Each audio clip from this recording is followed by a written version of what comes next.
DBC নিউজের নিয়মিত আয়োজন সংবাদ সম্প্রসারণে সবাইকে স্বাগত জানাচ্ছে আমি মুক্তাদির অনেক দিনের বাছাই করা সংবাদ এবং এর উপর আলোচনা দিয়ে সংবাদ সম্প্রসারণে আজ অতিথি হিসেবে অনলাইনে যুক্ত আছেন গ্লোবাল টেলিভিশনের প্রধান বার্তা সম্পাদক ফেরদৌস মামুন এবং সিনিয়র সাংবাদিক মোহাম্মদ আব্দুল বারী। স্বাগত আপনাদের সংবাদ সম্প্রসারণ।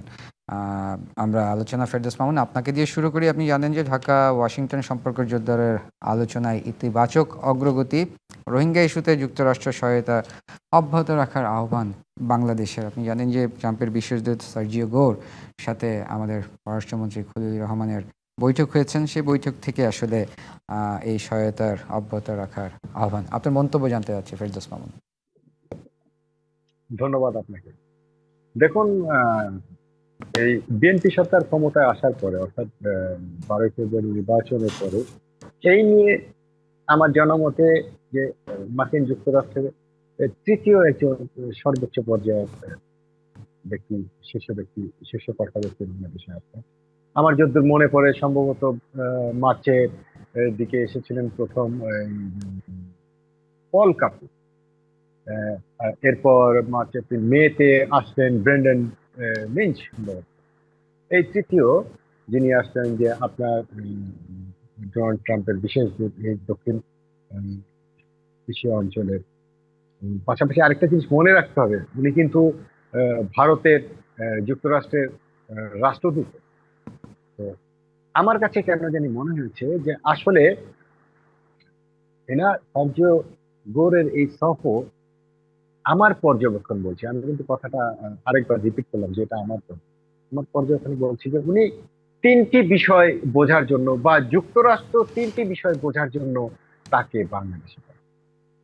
প্রথম বিষয়টা কি, যে যদিও আজকে সংবাদ সম্মেলনে আমাদের পররাষ্ট্রমন্ত্রী খলিলুর রহমান সাহেব বলেছেন যে চীন বিষয় নিয়ে তাদের সাথে কোনো আলোচনা, কিন্তু আমার ব্যক্তিগত অভিমত যে এই তার আসার উদ্দেশ্যের পেছনে চীন একটা বড় ফ্যাক্টর। কারণ আপনারা জানেন যে কিছুদিন আগে আমাদের প্রধানমন্ত্রী জনাব তারেক রহমান সাহেব চীন সফর করেছেন। চীন সফরে কিন্তু আমার দৃষ্টিতে যে দুটো বিষয় সবচেয়ে বেশি উল্লেখযোগ্য মনে হচ্ছে, তার একটা হচ্ছে তিস্তা, আর দ্বিতীয়টা হচ্ছে আপনার মোংলা পোর্ট আধুনিকায়নে চীনের যে সম্মতি বা চীনের যে আগ্রহ। তো আসলে আমার কাছে মনে হচ্ছে যে যুক্তরাষ্ট্র বুঝতে চাচ্ছে বাংলাদেশের উপর চীন কি ধরনের প্রভাব বিস্তার করতে চাচ্ছে বা চীনের রাজনীতির সাথে বাংলাদেশ ঝুঁকে যাচ্ছে কিনা, এরকম একটা বিষয় তারা বুঝতে চাচ্ছে। এটা আমারও। দ্বিতীয় যে কারণটি আমার কাছে মনে হচ্ছে সেটা হচ্ছে যে যুক্তরাষ্ট্র বুঝতে চায় যে আমাদের প্রতিবেশী দেশ ভারতের সাথে আমাদের সম্পর্কটা এখন কি ধরনের আছে এবং এই সরকার ভবিষ্যতে এই সম্পর্কটাকে কোন মাত্রায় বা কোন দিকে নিয়ে যাবে, এটা কি আরো শীতল হবে নাকি উষ্ণ হবে, এই বিষয়টা বুঝতে তারা চাচ্ছে আর কি। কারণ আপনারা জানেন যে বিশেষ করে 5 আগস্ট শেখ হাসিনা সরকারের গণঅভ্যুত্থানে ক্ষমতাচ্যুত হওয়ার পরেই কিন্তু আমাদের সাথে ভারতের কিন্তু একটা, আমরা যে জায়গায় বলিনি কোনো, যে একটা কিন্তু কোল্ড ওয়ার, এটাকে আমি বলবো যে এক ধরনের কোল্ড ওয়ারের সূচনা হয়েছিল। এবং আমরা দেখেছি যে অন্তর্বর্তী সরকারের সময় কিন্তু এই ওয়ারটা কিন্তু ধীরে ধীরে বেড়েছে। এই যে ঠান্ডা লড়াই, মস্তিষ্কের লড়াই বা রাজনীতির লড়াই, এটা কিন্তু বেড়েছিল। এখন এই সরকার ক্ষমতায় আসার পর অলরেডি 5 মাস চলে গিয়েছে। এখন আমেরিকা বুঝতে চাচ্ছে যে হলো ভারতের সাথে আমাদের সম্পর্কটা কোন জায়গাতে যাচ্ছে। তৃতীয় যে বিষয়টা বোঝার জন্য সম্ভবত আপনার এই সার্জিও গোর বাংলাদেশে এসেছেন, সেটা হচ্ছে যে আসলে বাংলাদেশের এই সরকার, এই তারেক রহমান নেতৃত্বে এই বিএনপি সরকার, তারা কি করতে চাচ্ছে, তাদের পররাষ্ট্রনীতি কি হতে চাচ্ছে, আমাদের এই আভ্যন্তরীণ কাঠামোটা কি হচ্ছে, আমরা কি করতে চাই, এই বিষয়গুলো, এই রাজনৈতিক বিষয়গুলো, এই অর্থনৈতিক বিষয়গুলো, এই ব্যবসার বিষয়গুলো তারা আসলে বুঝতে চাচ্ছে। তো আমার কাছে মনে হচ্ছে এই কারণে তার এই সফরটা অবশ্যই উল্লেখযোগ্য। আর আপনার পাশাপাশি যেটা বলছে রোহিঙ্গাদের বিষয়, আমার কাছে কেন জানি মনে হচ্ছে যে যুক্তরাষ্ট্র রোহিঙ্গাদের বিষয়টাকে অনেক বড় ইস্যু বলে বাংলাদেশে দেখে। এটা আমার ব্যক্তিগত পর্যবেক্ষণে বলবেন। তার চেয়ে আপনি বলতে পারেন যে এই যে আজকে যে মালয়েশিয়ার প্রধানমন্ত্রী আনোয়ার ইব্রাহিম সাহেব বললেন যে হলো যে তাদের একটা চেষ্টার মাধ্যমে কিন্তু আপনি দেখেন যে বাংলাদেশ থেকে তারা 3 লক্ষ রোহিঙ্গা নিতে রাজি হয়েছে এবং মালয়েশিয়া থেকে সম্ভবত 5 লক্ষ রোহিঙ্গা ফিরিয়ে নিতে সাহায্য করবে। এবং আমরা কিন্তু, আপনি জানেন যে অন্তর্বর্তী সরকারের সময় কিন্তু ডক্টর ইউনূস সাহেব এই রোহিঙ্গা ইস্যুটাকে বড় করে যুক্তরাষ্ট্রের একটা বড় সমর্থন চেয়েছেন, কিন্তু দিন শেষে কিন্তু সেই সমর্থনটা আমরা ওইভাবে দেখি। তো রোহিঙ্গাদের চেয়ে আমার কাছে মনে হচ্ছে ব্যক্তিগতভাবে ওই 3 ইস্যুই আসলে মূল ইস্যু, যেটা যুক্তরাষ্ট্র আমাদের কাছ থেকে, আমাদের সরকারের কাছ থেকে জানতে চাচ্ছে। তো আমাদেরকে আমাদেরকে লক্ষ্য রাখতে হবে যে সরকার এই যে, কারণ আপনি জানেন যে যুক্তরাষ্ট্র বিশ্বের অন্যতম একটা বৃহৎ পরাশক্তি, সেটা রাজনৈতিক ভাবেই ধরেন বা সেটা সামরিক দিক থেকে ধরেন, সব দিক দিয়ে তারা একটা পরাশক্তি। সুতরাং এই পরাশক্তির সাথে বাংলাদেশ বা এই সরকার কিভাবে ডিল করবে, এটাই কিন্তু একটা মুখ্য বিষয়। সুতরাং এখন আমাদের দেখার বিষয় যে তার যে এই সফর, তার যে ভোটের যে সফরটা, এই সফরে তিনি বাংলাদেশ কিভাবে এই টোটাল বিষয়টাকে তারা ডিল করতে। জি, আমরা একটু আব্দুল বারী আপনার মন্তব্য শুনতে চাই। জি বলেন, প্রশ্নটা করেন। যে ঢাকা ওয়াশিংটনের সম্পর্ক জোরদারের আলোচনার ইতিবাচক অগ্রগতি, আমরা ফেরদৌস মামুনের কথা শুনছিলাম যে রোহিঙ্গা ইস্যুতে যুক্তরাষ্ট্রের সহায়তা অব্যাহত থাকবে। আন্তর্জাতিক প্রেক্ষাপটে বাংলাদেশের উপরে ইন্টারেস্ট রয়েছে কয়েকটি দেশের মধ্যে, যেমন পাকিস্তান, ভারত, এই দুটো দেশের হচ্ছে ডাইরেক্ট রিলেশন, ডাইরেক্ট ইন্টারেস্ট রয়েছে তাদের। আরেকটা দেশ হচ্ছে চীন এবং আমেরিকা। চীনের একটা ইন্টারেস্ট রয়েছে, আমেরিকার আরেকটা ইন্টারেস্ট রয়েছে। চীন হচ্ছে বাণিজ্যিক দিক দিয়ে বাংলাদেশের সাথে অনেক এগিয়ে, বাংলাদেশের শিল্প কারখানা সবকিছুই কিন্তু চালিকা শক্তি এখন চীনের হাতে। একসময় এটা ইন্ডিয়ার হাতে ছিল, সমস্ত মেশিনারি, ব্যবসা বাণিজ্য, অল মানে যে মানি আর্নিং সবই কিন্তু ভারত কেন্দ্রিক ছিল। এখন ভারতের উপরে নির্ভরশীলতা কমেছে, এখন পুরোপুরি আমাদের দেশটির অর্থনীতি চীনের উপরে নির্ভরশীল। আর বহির্বিশ্বের একটা বড় অংশ আমেরিকার সাথেও আমাদের রিলেশন রয়েছে। সে কারণেই আমেরিকা চীন প্রতিদ্বন্দ্বী, পাকিস্তান ভারত প্রতিদ্বন্দ্বী, কিন্তু পাকিস্তান ম্রিয়মান হয়ে গেলেও ভারত কিন্তু এখনো অ্যাক্টিভ রয়েছে। আর চীন এবং আমেরিকার সম্পর্কটা বাংলাদেশের সাথে, যেহেতু চীনের সাথে আমেরিকার একটা ঠান্ডা লড়াই রয়েছে, যদিও চীন খুব ঠান্ডা মাথায় এই লড়াইটা ডিল করে, এবং চীন কিন্তু খুব অতি সূক্ষ্ম ভাবে তাদের পলিটিক্যাল অ্যাক্টিভিটিস চালু রাখে। তাদের কাছে মেইন জিনিস কিন্তু ইকোনমি, অর্থ, ব্যবসা বাণিজ্য। চীন সেটাই করেছে। বাংলাদেশের সরকারের সাথে প্রথম যে সফরগুলো হয়েছে, সেই সফরের একটা অংশে তারা তারেক রহমানকে নিয়েছেন এবং আমাদের প্রধানমন্ত্রী সেখানে গিয়েছেন। এর একই সময়ে ভারতও কিন্তু তাদেরকে, আমাদের প্রধানমন্ত্রীকে উনি দাওয়াত করেছেন, আমন্ত্রণ জানিয়েছেন। আজকেও বিভিন্ন পত্রপত্রিকায় রিপোর্ট হয়েছে যে ইন্ডিয়ান যে আমাদের হাই কমিশনার মহোদয় আছেন, উনি বলেছেন যে তারা সবসময় তারেক রহমানের, আমাদের প্রধানমন্ত্রীর দিল্লি সফরটা তারা ওয়েলকাম জানায়। তো সেই দিক দিয়ে আমরা বলতে পারি যে ইন্ডিয়ার ইন্টারেস্ট যথেষ্ট রয়েছে বাংলাদেশের প্রতি। এবং আরেকটা জিনিস লক্ষণীয়, আমি আমেরিকার প্রসঙ্গটা একটু পরে আসছি। প্রসঙ্গটা হলো এই যে এক সময় ভারতের বিরুদ্ধে বাংলাদেশের জনমত চলে গিয়েছে। কেন গেল? তার কারণ ছিল হচ্ছে এক সময় ভারতীয় একটা গোয়েন্দা সংস্থা বাংলাদেশে যে ডিলটা করেছে, সেই ডিলটার কারণে তাদের এক চোখামির কারণে বাংলাদেশের জনমত তাদের বিপক্ষে চলে গিয়েছে। এটা থেকে রোধ করার জন্য Bharat like to maintain good relationship with the Bangladesh. Reason is that, যে সেখানে এই কারণে কিন্তু আজকে যাদেরকে যেটাকে হাই কমিশনার করে পাঠানো হয়েছে বাংলাদেশে, তিনি কিন্তু একজন ইউনিয়ন মিনিস্টার ছিলেন। এবং এই লেভেলের লোক বাংলাদেশে যখনই রাষ্ট্রদূত হিসেবে আসছে, তাহলে কূটনৈতিক দিক দিয়ে বাংলাদেশের গুরুত্ব ভারতের কাছে অপরিসীম রয়েছে বলেই হাই লেভেল এবং সিনিয়র লেভেলের একজন লোককে রাষ্ট্রদূত করে, হাই কমিশনার করে বাংলাদেশে পাঠিয়েছেন।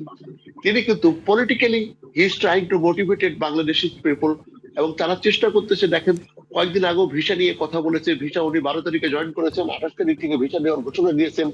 তাহলে India has intention to recover the situation or the relation with Bangladesh people. কিন্তু এখানে বাংলাদেশের দুটো জিনিস আছে, একটা জনগণ, একটা সরকার। কখনো সরকার প্রো ইন্ডিয়ান, কখনো জনগণ প্রো ইন্ডিয়ান। প্রো ইন্ডিয়ানটা খুব কম, কিন্তু বেশিরভাগ বাংলাদেশের জনগোষ্ঠী এন্টি ইন্ডিয়ান মেন্টালিটি। ইন্ডিয়ান আন্দোলন বলে পাকিস্তান না, বাংলাদেশের জনমত পাকিস্তানের পক্ষ নয়। ইন্ডিয়া যখনই বাংলাদেশের সাথে যোগ্যতা এবং বন্ধুত্বপূর্ণ আচরণ করে, তখনও কিন্তু বাংলাদেশ খুব খুশি হয়।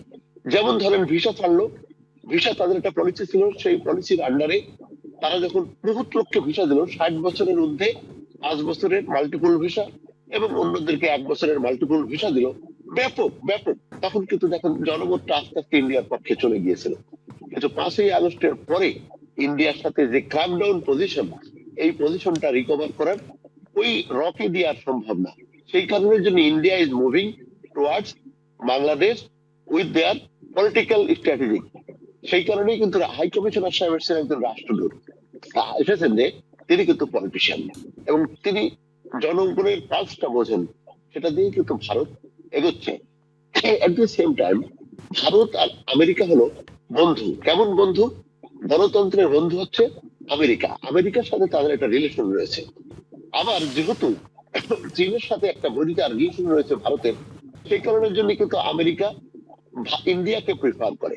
সেই প্রিফারের অংশ হিসেবেই ইন্ডিয়ায় রাষ্ট্রদূত যিনি ছিলেন সার্জিও, আহ, ওনার নাম হচ্ছে সার্জিও, গোর জি সার্জিও, গড়।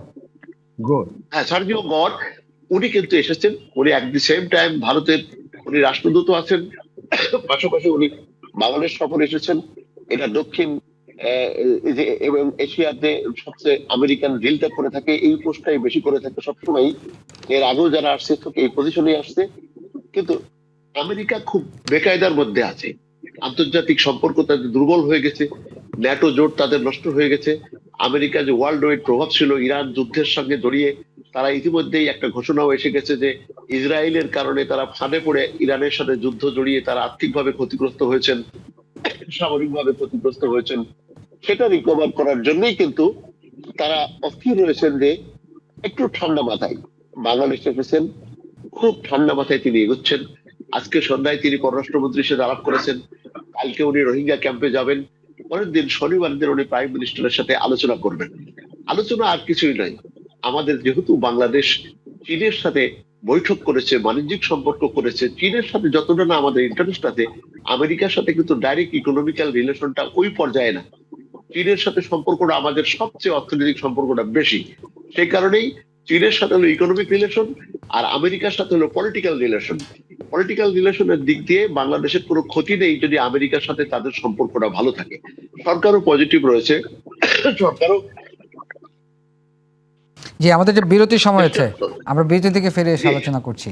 প্রিয় দর্শক, সংবাদ সম্প্রসারণ একটি বিরতির সময় হচ্ছে, সঙ্গেই থাকুন। বিরতির পর আবারও স্বাগত সংবাদ সম্প্রসারণে। আমাদের সাথে অনলাইনে যুক্ত আছেন গ্লোবাল টেলিভিশনের প্রধান বার্তা সম্পাদক ফেরদৌস মামুন এবং সিনিয়র সাংবাদিক মোহাম্মদ আব্দুল বাড়ি। ফিরছি আলোচনায়। ফেরদৌস মামুন, জুলাই অভ্যুত্থান ও নির্বাচনের পর রাষ্ট্র প্রশাসনের কাঙ্ক্ষিত পরিবর্তন না দেখে মির্জা ফখরুলের উনি হতাশা প্রকাশ করেছেন এবং বলেছেন ঘুষ দুর্নীতির প্রবণতা কোনো কিছুই না বদলানোর আক্ষেপ। জি ফেরদৌস মামুন, শুনতে পাচ্ছেন? জি, শুনতে পাচ্ছি। জি। ধন্যবাদ আপনাকে। আজকে মির্জা ফখরুল সাহেব যে বক্তব্যটা দিয়েছেন, এটা আসলে কিন্তু শুধু সাধারণ মানুষকে নয়, আমার ধারণা বিএনপির অনেক নেতাকর্মীকে অস্তপাত। কারণ এই সরকার ক্ষমতায় আসার পরে 5 মাস হয়ে গেল, মির্জা ফখরুল সাহেব যে বক্তব্যটা দিলেন হতাশা থেকে, এটা কি 5 মাস পরে দেয়া যায়? প্রথম, কারণ আমরা জানি যে এক গণ অভ্যুত্থানের মাধ্যমে একটা সরকারের পতনের পরে এই বিএনপি সরকার নির্বাচনের মাধ্যমে দায়িত্ব নিচ্ছে। তারা কিন্তু জানে যে আমাদেরকে কিন্তু এই গণ অভ্যুত্থানের জুলাই চেতনাকে বাস্তবায়নের জন্য তাদেরকে কিন্তু একটা ভূমিকা রাখে। এটা জেনেই তো তারা ক্ষমতা নিয়েছে। তারা তো এটা জেনেই ক্ষমতা নিয়েছে যে হলো এই যে বাংলাদেশের যে প্রশাসনের যে বিশৃঙ্খলা, যে এটাকে কি বলবো, যে দুর্নীতি, মানে লুণ্ঠন, নানান কিছু হয়ে যে এটা যে একেবারে তলানিতে পৌঁছে গেছে, এটা জেনেই তো বিএনপি সরকার ক্ষমতা নিয়েছে। সুতরাং 5 মাসের যদি আপনি এটাকে একটা পর্যায়ে আনতে না পারেন, তাহলে এই ব্যর্থতার দায় কার? এই ব্যর্থতার দায় কি জামাতের? এই ব্যর্থতার দায় কি এনসিপির? বা এই ব্যর্থতার দায় কি অন্য কোনো রাজনৈতিক দলের? মোটেও। এই ব্যর্থতার দায় যদি আপনি বলে থাকেন, তাহলে এটা বিএনপির উপরে পড়ে। তো উনি যে বলছেন সেই ঘুষ ঘুষ খাচ্ছে, তো যে যে দুর্নীতি হচ্ছে, যে যারা অপকর্ম করতেছে তারা অপকর্ম করছে, তাহলে আমার প্রশ্ন, আপনারা ওখানে আছেন কেন? আপনারা এটা কিভাবে সমাধান করতে হবে আপনারা সেই সমাধান করছেন না কেন? আপনারা যে সমস্ত জায়গায় ঘুষ খাওয়া হচ্ছে সেখানে কঠোর হচ্ছেন না কেন? যে সমস্ত জায়গায় কাজ ঠিক মতো হচ্ছে না সে সমস্ত জায়গায় আপনারা ঠিক মতো, ওটাকে কি বলবো, যে নজর দিচ্ছেন না কেন? এগুলি তো আপনাদের দিতে হবে। আপনি না দিয়ে আপনি এসে এটা এটা আজকে তো আর আপনি তো বিরোধী দলে নাই যে আপনারা মঞ্চে এসে দাঁড়ায় বলবেন দেশে ঘুষ দুর্নীতি হচ্ছে, আমরা এখনো কিছু করতে হবে। এটা কোনো বক্তব্য হতে পারে না। আমি মনে করি যে হয়তো বা উনি আবেগের বশবর্তী হয়ে এই কথাটা বলেছেন, কিন্তু আমার কাছে মনে হচ্ছে যে এটার মূল্যায়ন ওনাকেই এবং ওনার দলকেই করতে হবে, যে যে উনি কেন এই বক্তব্য দিলেন, কেন এখন পর্যন্ত বিগত 5 মাসের ভিতরে প্রশাসনের এই দুর্নীতি বন্ধ করা গেল না, এই ঘুষ বন্ধ করা গেল না, কি পদক্ষেপ নেওয়া উচিত, এগুলি ওনাদের প্রশাসনকে ভাবতে হবে, ওনাদের সরকারকে ভাবতে হবে। এই বিষয়ে ওনাদেরকে সিদ্ধান্ত নিতে হবে। এই ধরনের এগুলি আমি যদি অন্য সেন্সে বলি তাইলে বলবো যে উনি আফসোস করে বললেন, উনি হতাশা করে বললাম, আমরাও জনগণ খুব আহারে বেচারা কত কষ্ট পাইছে, এটা এই জায়গায় নাই। কারণ ওনারা সরকারে অন্য কেউ নেই, সুতরাং সমাধান ওনাদেরকেই দিতে হবে। ওনার হতাশা হওয়ার কিছু নাই, ওনাকেই সমাধান খুঁজে বের করতে হবে, ওনার দলকেই সমাধান খুঁজে বের করতে হবে। এর থেকে আমি ওনার বিষয় নিয়ে আর বেশি কিছু বলতে চাচ্ছি। জি আব্দুল বারী। আমি যেটা বলতে চাই মামুন ভাইয়ের সাথে যোগ দিয়েই, 5 মাস নয়, আমি মনে করি যে একটা ফসল যদি বীজ বপন করা হয় সেটাও এক ফসল থেকে আরেক ফসলে যেতে হলে 80 থেকে 120 দিন লাগে ফসলের ক্ষেত্রে, তাহলে ফসলটা ঘরে তোলা যায়। ঠিক একটা সরকারের 5 মাস, আমরা মামুন ভাইও জানেন, আমরাও জানি, যখন মামুন ভাই হেড অফ নিউজ হন কোনো জায়গায়, আমি যখন একটা জায়গায় মফস্বল ইনচার্জ হই বা নিউজের চার্জে যাই, তখন পুরনো যে সমস্ত বিষয়গুলো থাকে সেগুলোকে ঠিকঠাক করে আমাদের ডেস্কটাকে সাজাতে আমাদের একটু সময় লাগে। ঠিক বাংলাদেশেও এমন সময় যে দেওয়া হবে না তা কিন্তু না। ইতিমধ্যেই সরকারের অনেক ভুল পদক্ষেপ রয়েছে, অনেক ব্যর্থতাও রয়েছে। এ নিয়ে কিন্তু জনগণের যে সোচ্চারটা হওয়ার কথা ছিল, সেই সোচ্চারটা সেই অর্থে কিন্তু এখনো হচ্ছে না। কারণ majority portions of the people, তারা চাই যে একটা নতুন সরকার অস্থিতিশীলতার মধ্য থেকে একটা বাংলাদেশের একটা স্থিতিশীল সরকার প্রতিষ্ঠিত হয়েছে। আমরা সরকারকে অ্যালাউ করতে চাই, মিনিমাম একটা বছর তো তাকে দিতেই হবে। সে চালাক না, একটা নৈরাজ্যকর পরিস্থিতি থেকে বেরিয়ে আসতে নিক না, আর একটু আগায় যাক, সেই দিক দিয়ে আমি মনে করি সময় তো জনগণ সময় দিচ্ছে বলেই যে ওনারা গায়েরা দিবেন তা তো হতো, পরিস্থিতির দিকে তো ওনাদেরকে খেয়াল রাখতে হবে। আর রাখলে তো হবে না। আমি বলবো যে খেয়াল করে দেখেন যে আমাদের এখানে যে যে সমস্ত সমস্যাগুলো বড় আকারে ছিল, বর্তমান সরকার, আমরা আশা করেছিলাম গভর্নমেন্ট, ইউনূস সাহেবের গভর্নমেন্ট যখন ক্ষমতায় এলো, তখন আমি ভেবেছিলাম উনি নিজে অর্থনীতিতে নোবেল পাওয়া লোক, ওনার যে প্রধান হলেন অর্থমন্ত্রী, অর্থ উপদেষ্টা হলেন, তিনি বাংলাদেশ ব্যাংকের গভর্নর ছিলেন। আমি মনে করেছিলাম যে আমাদের ডলারের টাকার মান অন্তত থাইল্যান্ড না হোক, অন্তত ভারতের সাথে আমাদের সমান সমান হবে। যে এই যে 30 পয়সা বা 25 পয়সার গ্যাপ রয়েছে ভারতের সাথে টাকায়, এটা সমান সমান হবে। আমরা যা প্রত্যাশা করেছিলাম দুই অর্থনীতিবিদদের কাছ থেকে, আমরা কিন্তু সেই প্রত্যাশার পূরণ হয়নি। আমরা যেটা চেয়েছিলাম সেটা কিন্তু হয়নি। ঠিক আমরা মনে করছি যে আমাদের প্রধানমন্ত্রী তারেক রহমান সাহেব লং অফ দ্য টাইম তিনি লন্ডনে কাটিয়েছেন, আমাদের দেশটা লন্ডনের মতো না হোক, অন্তত ঢাকা সিটিটা লন্ডনের আদলে তৈরি হোক। ইতিমধ্যেই তার কিছু লক্ষণও আমরা যে দেখছি না তা না, রাস্তায় ক্যামেরা বসেছে, গাড়িগুলো দাঁড়িয়ে যাচ্ছে, ঠিক মতো যাচ্ছে। আরো যে সমস্ত পদক্ষেপ গুলো নেওয়া হচ্ছে, সেসব পদক্ষেপ গুলো যদি কার্যকর হয়, এআই ক্যামেরা বসানো হচ্ছে, তাহলে একসময় সিঙ্গাপুরে যেরকম পুলিশ দেখা যায় না, অথচ প্রত্যেকটা জায়গায় পুলিশের চোখ রয়েছে, কিছু ঘটলেই উইদিন 5 মিনিটের মধ্যে পুলিশ এসে হাজির হয়। বাংলাদেশও ওইরকম ইউনিফর্ম দল মানে পুলিশ রাইফেল কাঁধে ঝুলিয়ে রাস্তায় পাহারা দিচ্ছে, এই দৃশ্য থেকে আমরা অব্যাহতি পেতে চাই। আমরা চাই যে অন্তত লন্ডনের মতো না হোক, মানে কাছাকাছি অন্তত যাক, অন্তত থাইল্যান্ডের মতো। থাইল্যান্ডের দেশটা যে আমাদের চেয়ে খুব বেশি অগ্রসর তা কিন্তু না। আমাদের 1 টাকা সমান থাইল্যান্ডের 1 টাকা সমান, 1 ভাগ সমান বাংলাদেশের 3.5 টাকা বা 4 টাকা। তাহলে তো আমরা কাছাকাছি গেছি। আমাদের প্রত্যাশা রয়েছে যে আমরা থাইল্যান্ডের মতো হতে চাই। বাংলাদেশটা সেই পর্যায়ে নিয়ে যাক। আমাদের প্রধানমন্ত্রী তারেক রহমান সাহেবের প্রত্যক্ষভাবে একটা অভিজ্ঞতা রয়েছে। আমি আশা করি ধীরে ধীরে যেসব পদক্ষেপগুলো নিচ্ছেন, অর্থ সংস্কার, ব্যবসায়ীদের সাথে শনিবারে উনি একটা মিটিং করবেন, এই মিটিং গুলো হোক, আরো মিটিং গুলো হোক। ব্যবসায়ীদেরকে বন্ধ করবেন না। ব্যবসায়ী আপনি খেয়াল করে দেখেন মামুন ভাই, আপনাকে এবং অনিক সাহেবকে বলছি, খেয়াল করে দেখেন যে বাংলাদেশের অর্থনীতির যে সমস্ত সোর্স গুলা খোলে, এটা কিন্তু ব্যবসায়ীরা খোলে। ব্যবসায়ীরা ব্যবসা নিয়ে আসে, রাষ্ট্রদূত বা হাই কমিশনাররা সেটাকে রাষ্ট্রীয় রূপ দেয়।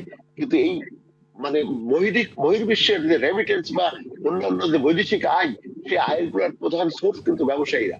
আপনারা এই ফেসবুকারদের কথা শুনে কিংবা এই যে ইউটিউবারদের কথা শুনে বড় বড় ব্যবসায়ীকে আটকে রাখবেন, ব্যবসা করার সুযোগ দিবেন না, তাদের বিদেশ যেতে দিবেন না, রপ্তানি আমদানি এসব গুলো যদি করতে না দেন, তাহলে বাংলাদেশের ইকোনমি হবে না। কোথায় থেকে কোন ইউটিউবার ফেসবুকে বললো বা ইউটিউবে বললো অমুক ব্যবসায়ীরা আটকাই দেন, অমুক ব্যবসায়ী করে দেন। আরে বাবা, আপনি অর্থনীতিতে অবদান কি? বাংলাদেশের অর্থনীতিতে এই ব্যবসায়িক গ্রুপগুলোর যে অবদান, তারা এমপ্লয়মেন্ট দিয়েছে, অর্থনীতি দিয়েছে, কলকারখানা করেছে, তাদের কলকারখানা তাদেরকে যদি মুক্ত না করেন, তাদের উপরে দমন পীড়ন বাদ দেন। দেখেন ভারতেও কিন্তু যারা ওই যে বড় বড় ব্যবসায়ী আছে, আদানি গ্রুপ রয়েছে, আরো কি মামুন ভাই নাম বলেন না, একটা গ্রুপের আদানি গ্রুপ রয়েছে, রিলায়েন্স গ্রুপ রয়েছে, তাদের উপরে কিন্তু সরকারের টাটা, আম্বানি। আম্বানি দমন পীড়ন নেই। খেয়াল করে দেখেন বাংলাদেশের আজকে বসুন্ধরা গ্রুপ যদি ধরেন, বসুন্ধরা গ্রুপের কত এমপ্লয়মেন্ট, 88,000 এমপ্লয়মেন্ট বসুন্ধরাতে কাজ করে খায়। বসুন্ধরার যে 7টা মিডিয়া, এই 7টার সাথে যদি সোশ্যাল মিডিয়া ধরেন, তাহলে 21টা মিডিয়া রান করে, 2,000 সাংবাদিক বসুন্ধরার মিডিয়াতে কাজ করে। আপনার ইউটিউবের কথা মতো, ফেসবুকের কথা মতো যদি বসুন্ধরার আপনি এই যে একজন বললো যে বসুন্ধরার প্রশাসক বসাই দেন, আরে বাবা, এটা কি সিটি কর্পোরেশন যে প্রশাসন বসাই দিবেন? এটা তো একটা বাণিজ্যিক প্রতিষ্ঠান, রান করতে হলে অর্থ বিনিয়োগ করা লাগে, সেই বিনিয়োগ কি প্রশাসক করতে পারবেন? তাহলে আমি মনে করবো সরকার যে ব্যবসায়ীদের সাথে বৈঠকে বসছেন, আপনারা জানেন হয়তো শনিবারের দিন সকাল 10টায় তারা ক্যাবিনেটের ডিভিশনে সরকারের ব্যবসায়ীদের সাথে বসবেন। আশা করি যদি ব্যবসায়ীদের সাথে এইভাবে বসে তাদের যদি ব্যবসা করার পরিবেশ দেওয়া হয়, তাদের যদি ইকোনমিটা ছাড় করা হয়, তাদের যদি নিষেধাজ্ঞা, হ্যাঁ, ন্যায় অন্যায় 17 বছরের শাসনে অনেক লোকই রাষ্ট্রীয় শাসন, আপনি বাংলাদেশে আপনি দেখছেন মামুন ভাই, সাংবাদিক হিসেবে আমরাও দেখেছি যে প্রধান বিচারপতি তাকে বাড়িতে দেশ থেকে বের করে দেওয়া হয়েছে। সেনাবাহিনীতে কি অবস্থা ছিল, গুম খুন, এভরিওয়ার ইজ এ প্রবলেম। তাহলে চিন্তা করেন ব্যবসায়ীরা কি করে সরকারের সাথে লড়াই করবে?